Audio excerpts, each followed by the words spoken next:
మీరు చూస్తున్న ఈ గ్రామం పేరు శిథిలపురం. ఈ శిథిలపురం గ్రామానికి కొన్ని వందల సంవత్సరాల చరిత్ర ఉంది.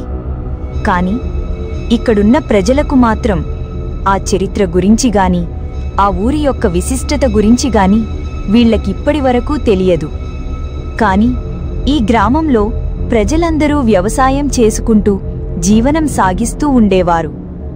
ఇప్పటివరకు ఎటువంటి కరువు, ఆటంకాలు లేకుండా ఈ గ్రామంలో అందరూ హాయిగా జీవిస్తూ ఉండేవారు. కాని ఒక నిండు అమావాస్య రోజు మాత్రం ఆ ఊర్లో సరిగ్గా రాత్రి 12 గంటల సమయానికి కొన్ని భయంకరమైన శబ్దాలతో పాటు ఒక చెక్క కుర్చీ తన కాళ్లతో నడుచుకుంటూ ఊరంతా తిరుగుతూ ఉండేది.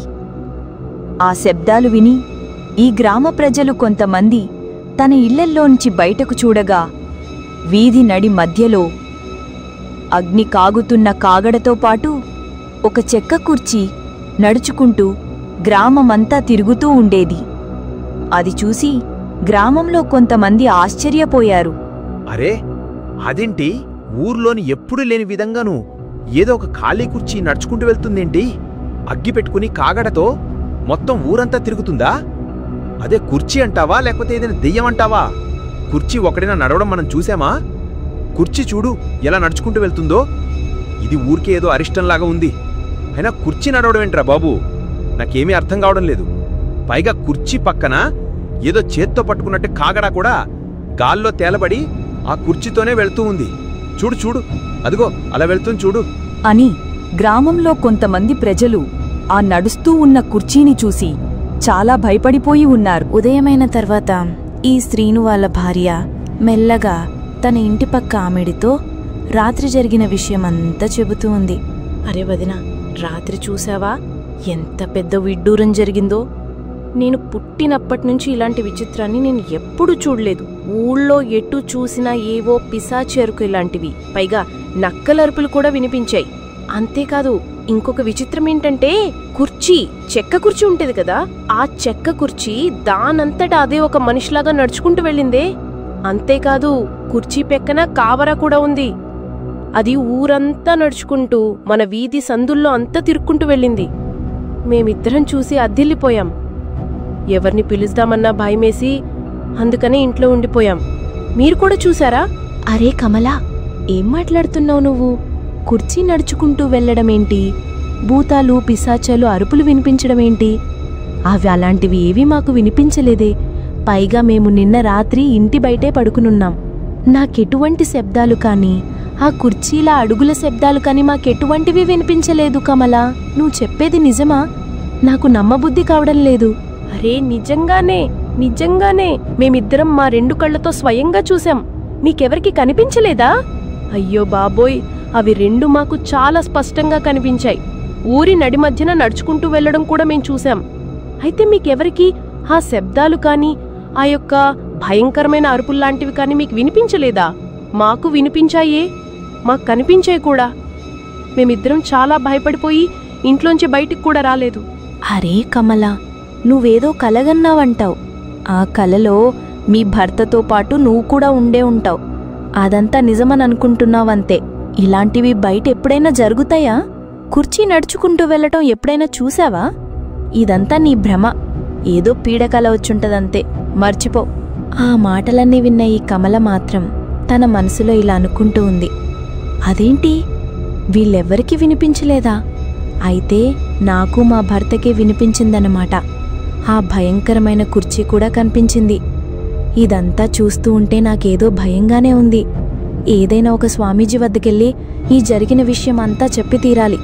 లేకపోతే దీనితో గనక ఇలాగే మాట్లాడితే ఇది నాకు పిచ్చి పట్టిందేమో అని అనుకుంటది. అవునవునే, ఏదో కల అయి ఉంటది. లేకపోతే కుర్చీ నడుచుకుంటూ వెళ్లడమేంటి? ఇదంతా నా భ్రమ. నువ్వు చెప్పిందే నిజంలే. సరే సరే, ఇంటికేనా? పద వెళ్దాం అని చెప్పి వాళ్ళిద్దరూ తమ తమ ఇళ్లకు వెళ్ళిపోయారు. ఇంటిలోకి వచ్చిన ఈ శ్రీను వాళ్ల భార్య చాలా ఆలోచిస్తూ అలా దిగులుగా ఉండిపోయి. అప్పుడే ఇంట్లోకి వచ్చిన ఈ కాలం భర్త తన భార్య దీర్ఘంగా ఆలోచిస్తూ ఉండడం చూసి ఇలా అంటూ ఉన్నాడు. అరే కమలా, ఏంటి నీలో నువ్వే ఏదో చాలా దీర్ఘంగా ఆలోచిస్తూ ఉన్నావు. పైగా నిన్నట్నుంచి నువ్వు చాలా కంగారు పడుతూ ఉన్నావు. అసలు ఏం జరిగింది? అయ్యో అదేంటండి అలా మాట్లాడుతున్నారు? నిన్న రాత్రి మనమిద్దరం చూశాం కదా, ఆ భయంకరమైన కుర్చీ నడుచుకుంటూ రావడం, పక్కన మంట వెలుగుతూ ఒక కాగడ నడుచుకుంటూ వెళ్ళడం, ఇదంతా చూసి నేను పక్కింటి లతతో చెప్పాను. ఆ లత మాత్రం తనకి ఏమీ కనిపించలేదని, ఎటువంటి శబ్దాలు కూడా వినిపించలేదని చెప్పి చాలా తేలిగ్గా మాట్లాడింది. అంతేకాదండి, మీరేదో భ్రమపడుతున్నారు. పైగా కుర్చీ ఎక్కడైనా నడుస్తుందా అని చెప్పి చాలా వెటకారంగా మాట్లాడింది. ఇక దీంతో ఎందుకులే గొడవ అని చెప్పి నేను నవ్వి ఊరుకుని అది కలకలేనని చెప్పి నటించి వచ్చాను. కానీ అది మనకి నిజంగా కనిపించింది కదండి. ఎప్పుడు ఎవరికి ఏం ప్రమాదం జరుగుతుందో, లేదా మనకి కనిపిస్తే మనకేం ప్రమాదం జరుగుతుందని నాకు చాలా భయంగా ఉంది. మనమిద్దరం ఎందుకైనా మంచిది ఎవరినైనా సాధువుని కలుద్దామండి. అతనికి కలిసి ఇది జరిగిందంతా చెప్దాం. అతను మనకి ఏ తాయెత్తునో ఏ బొట్టునో ఇస్తాడు కదా, మనకి మంచి జరుగుతుందండి. అక్కడికి వెళదామండి అని ఈ యొక్క కమల తన భర్తతో చెబుతూ ఉంది. ఆ మాటలు విన్న తన భర్త, ఏంటి, వాళ్ళెవరికి వినిపించలేదా? కనీసం శబ్దాలు కూడా వినిపించలేదా? అలా అయితే మనిద్దరికి మాత్రం చాలా స్పష్టంగా కనిపించింది. ఆ కుర్చీ నడవడంతో పాటు శబ్దాలు, నక్కల అరుపుల్లాంటివి కూడా అన్నీ మనకి పూర్తిగా వినిపించాయి కదా. అవేమీ వాళ్ళకి వినిపించకుండా మనకి మాత్రం వినిపించాయంటే దీనిలో నువ్వన్నట్టు ఏదో రహస్యం దాగి ఉంది.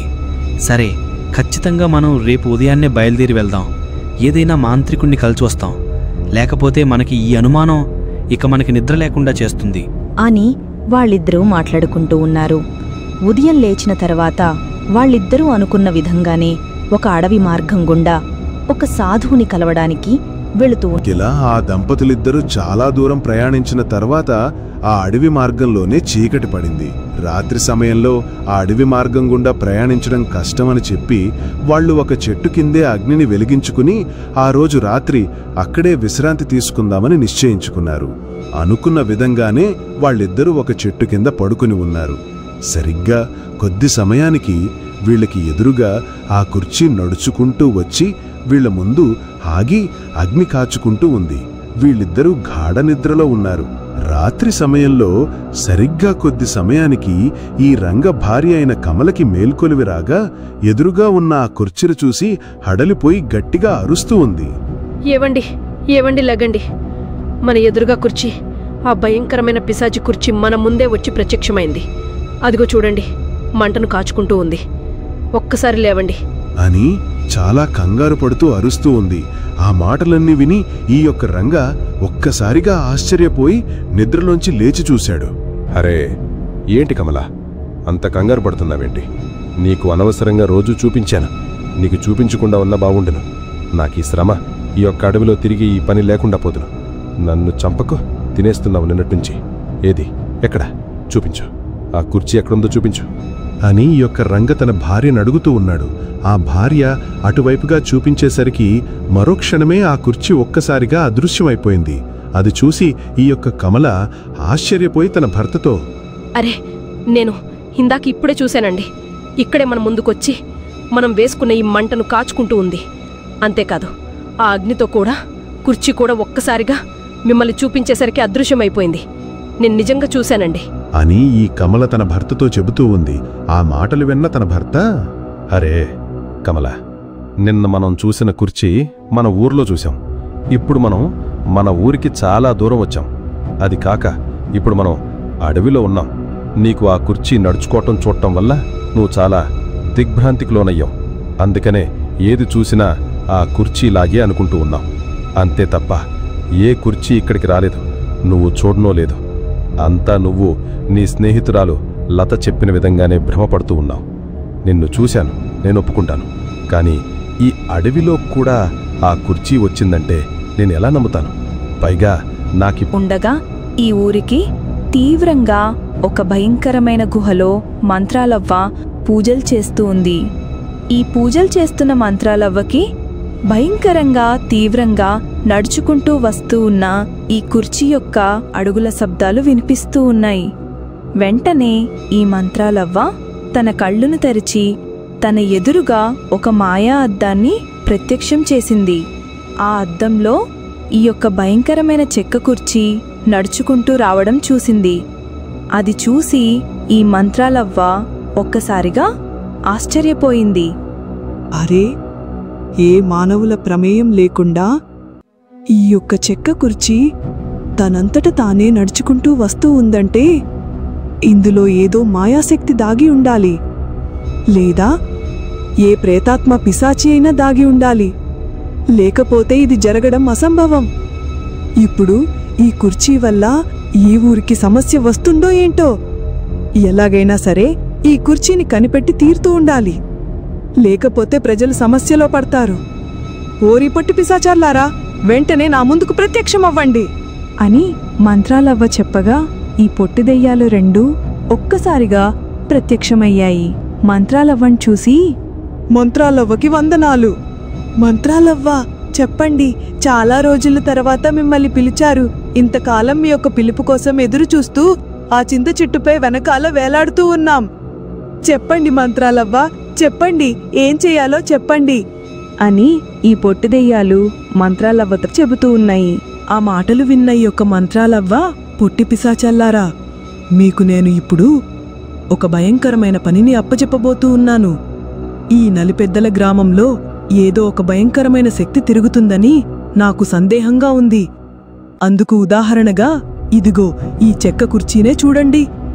తనంతటా అదే నేరుగా ఊరంతా తిరుగుతూ వెళుతూ ఉంది. దాని అడుగు శబ్దాలు నాకిక్కడికి వినిపిస్తూ ఉన్నాయి. మీరు ఆ కుర్చీని వెంబడించుకుంటూ అసలు ఎక్కడి నుంచి వస్తుందో, దాని గమ్యం ఏమిటో, అసలు ఎందుకలా నడుస్తుందో మీరు చాటుగా గమనించి ఆ విషయాలు నాకు తెలియజేయండి. ఎట్టి పరిస్థితిలోనూ ఆ కుర్చీకి ఎదురుగా గాని, దానికి కనిపించే విధంగా గాని మీరు ఉన్నా మీ ప్రాణాలకే ప్రమాదం. ఎందుకంటే అది సాధారణమైన శక్తిలా నాకు అనిపించడం లేదు. కాస్త జాగ్రత్తగా ఉండండి అని ఈ మంత్రాలంతా ఆ పొట్టిదెయ్యాలు రెండింటితో చెప్పింది.